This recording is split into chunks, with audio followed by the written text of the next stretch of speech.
नमस्कार दोस्तों, I hope कि आप अच्छे होंगे और स्वस्थ होंगे। तो Patna high court group C vacancy के बारे में चर्चा करेंगे इस वीडियो में।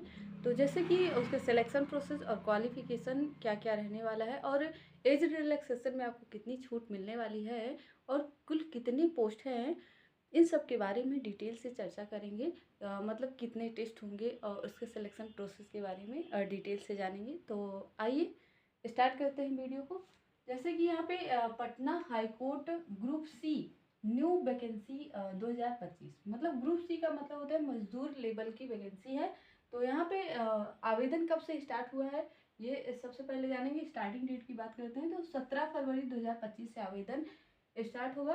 तो इसके बाद यहाँ पे लास्ट डेट की बात करते हैं तो 18 मार्च 2025 इसका लास्ट डेट रहने वाला है। फिर इसके बाद यहाँ पे टोटल पोस्ट की बात करते हैं तो 171 टोटल पोस्ट है। फिर यहाँ पे एप्लीकेशन फीस की बात कर लेते हैं। तो जो फीस है जनरल EWS BC और EBC के लिए 700 रुपये फीस है और SC ST PS मतलब दिव्यांग के लिए 350 रुपये फीस है। फिर एज की बात कर लेते हैं तो जो आपका एज काउंट किया जाएगा वो 1 जनवरी 2025, एज आपका जो काउंट किया जाएगा 1 जनवरी 2025। फिर इसके बाद यहाँ पे मिनिमम एज की बात कर लेते हैं तो 18 साल और मैक्सिमम एज की बात करते हैं तो 37 साल। और यहाँ पे छूट की बात करते हैं तो जैसे कि ये BC EBC के लिए 3 साल की छूट है और SC ST के लिए 5 साल की छूट है। और डेट ऑफ बर्थ की बात करते हैं तो जैसे कि जनरल के लिए यहाँ देखते हैं तो मतलब 1 जनवरी 1988 से लेकर के 1 जनवरी 2007 के बीच में अगर डेट ऑफ बर्थ है तो फॉर्म को अप्लाई कर सकते हैं जनरल से है तो। और फिर उसी के समकक्ष अगर देखते हैं तो BC और EBC के लिए है तो 3 साल क्या कर देना है इसमें, 88 से 3 साल माइनस कर देंगे तो क्या होगा 85, मतलब 85 के बीच में डेट ऑफ बर्थ है तो आप फॉर्म को अप्लाई कर सकते हैं। मतलब यहाँ पे माइनस नहीं करना है, यहाँ पे प्लस कर देना है दैट। फिर मतलब यहाँ पे SC ST के लिए क्या है, यहाँ पे इसको भी भर सकते हैं, मतलब कि 5 साल के इसमें प्लस कर देंगे।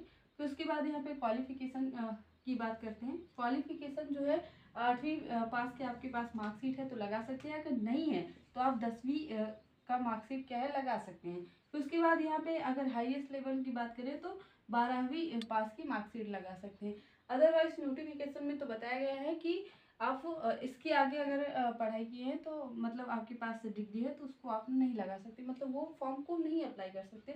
लेकिन आप ये मत दिखाइए कि आप इसके आगे ग्रेजुएशन भी किए हैं, आप 12वीं का मार्कशीट लगा के फॉर्म अप्लाई कर सकते हैं। लेकिन उस फॉर्म में ये कहा गया है कि 12वीं तक, इसके आगे जिसके पास क्वालिफिकेशन है वो फॉर्म को अप्लाई नहीं कर सकते।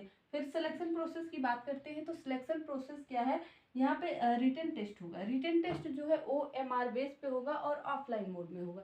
फिर यहाँ पे उसके बाद रिटन टेस्ट के बाद स्किल टेस्ट होगा, फिर स्किल टेस्ट के बाद स्किल टेस्ट, फिर उसके बाद इंटरव्यू। रिटन टेस्ट के बाद साइकिल टेस्ट, उसके बाद स्किल टेस्ट और इंटरव्यू, ये होगा। फिर उसके बाद यहाँ पे जैसे कि अगर ज़्यादा फॉर्म अप्लाई हुआ तो प्री भी हो सकता है। तो जब पहले इसके बाद सिलेबस के बारे में डिस्कस कर लेते हैं, फिर उसके बाद देखते हैं। सिलेबस की बात करते हैं तो जैसे कि सिलेबस में टोटल जो है आपका 50 नंबर का है और 50 नंबर का। और यहाँ पे टाइमिंग क्या दिया गया है, 2 घंटा टाइम मिलेगा आपको। और यहाँ पे सब्जेक्ट की बात करते हैं तो GK और GA, मतलब जनरल नॉलेज और जनरल अवेयरनेस, इससे कितने मतलब नंबर, मतलब कि 20 मार्क्स का यहाँ पे क्वेश्चन पूछे जाएंगे। और मैथ का 10 मार्क्स, हिंदी से 10 मार्क्स और इंग्लिश से 10 मार्क्स आपका क्वेश्चन पूछे जाएगा। अगर यहाँ पे बात करें तो 50 नंबर है, 50 नंबर से आपको क्वालिटी कितने लाना है, 20 तो लाना ही लाना है। और फिर उसके बाद यहाँ पे परसेंट की बात करें तो 50 में से मतलब 50 का जो परसेंट बनेगा वो 40% आपको करना है क्वालिफाइंग नंबर। फिर उसके बाद मतलब कि 40%। फिर उसके बाद आपका जो है स्किल टेस्ट होगा। स्किल टेस्ट जो है 30 नंबर का होगा, 30 नंबर का। और 30 नंबर का लाना कितना है आपको, 12 नंबर आपको करना है। और मतलब इस 30 नंबर का 100% करे तो 40% आपका जो है स्किल टेस्ट में लाना है। फिर उसके बाद इंटरव्यू में 20 मार्क्स का जो है आपका इंटरव्यू होगा। तो इंटरव्यू में आपको मतलब 6 मार्क्स तो लाना ही है।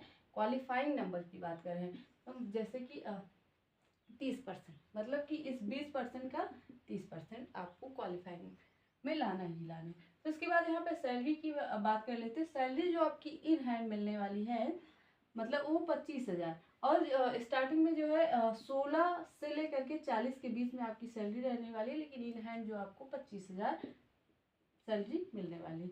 फिर उसके बाद यहाँ पे सेंटर की बात करते हैं तो अलग अलग स्टेट में, मतलब बिहार के अलग अलग स्टेट में, सॉरी स्टेट की बात नहीं करते हैं, बिहार में जो है अलग अलग डिस्ट्रिक्ट में सेंटर बनेगा, ठीक है, सॉरी उसके लिए। फिर यहाँ पे कैटेगरी वाइज डिटेल की बात करें तो कैटेगरी वाइज में जैसे कि अनरिजर्व के लिए 74 पोस्ट है, और इसमें फीमेल के लिए 24 पोस्ट, और एससी के लिए टोटल जो है 27 पोस्ट है, फीमेल के लिए 10 पोस्ट, और एसटी के लिए टोटल पोस्ट 2 है, और फीमेल के लिए 0 पोस्ट है। बीसी के लिए इसमें टोटल पोस्ट 31 है, और फीमेल इसी में से फीमेल का कितना है 11 पोस्ट है, और बीसी के लिए 20 पोस्ट है, और इसी 20 में से फीमेल का 7 पोस्ट है फिक्स। फिर उसके बाद ईडब्ल्यूएस के लिए 17 पोस्ट है, और ईडब्ल्यूएस में फीमेल के लिए 5 पोस्ट है। फिर उसके बाद जैसे कि अगर फॉर्म ज़्यादा अप्लाई होते हैं, क्योंकि बेरोजगारी का दौर चल रहा है इसमें, तो ज़्यादा अगर फॉर्म अप्लाई होते हैं तो ये इतने टेस्ट तो होंगे, जैसे कि आपका पहले तो रिटन टेस्ट होगा, फिर स्किल टेस्ट होगा, इंटरव्यू होगा, साइकिलिंग टेस्ट होगा। फिर उसके बाद अगर फॉर्म ज़्यादा अप्लाई होते हैं तो आपका क्या होगा, प्री टेस्ट होगा। प्री टेस्ट भी आपका जो प्री टेस्ट है वो 100 क्वेश्चन पूछे जाएंगे, और इसमें भी 2 घंटा आपको समय दिया जाएगा।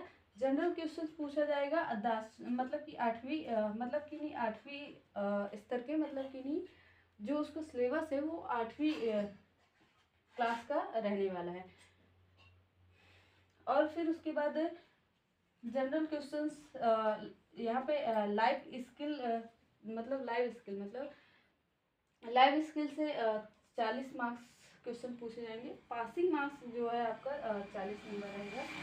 टोटल 100 में से आपको 40 नंबर आपका होना चाहिए। और यहाँ पे जो 8वीं स्तर के मतलब कि जो क्वेश्चन पूछे जाएंगे जनरल क्वेश्चंस, वो आपका 60 मार्क्स का रहेगा, और इस लाइफ स्किल टेस्ट जो है वो 40 मार्क्स का रहेगा। तो टोटल 60 और 40 मिला करके 100 में से आपको लाना कितना है 40 मार्क्स। तो आई होप कि वीडियो अच्छी लगी होगी। अगर वीडियो अच्छी लगी तो वीडियो को लाइक और चैनल को सब्सक्राइब कर दीजिएगा। ऐसे ही जानकारी के साथ मिलते हैं नेक्स्ट वीडियो में। तब तक के लिए जय हिंद, जय भारत।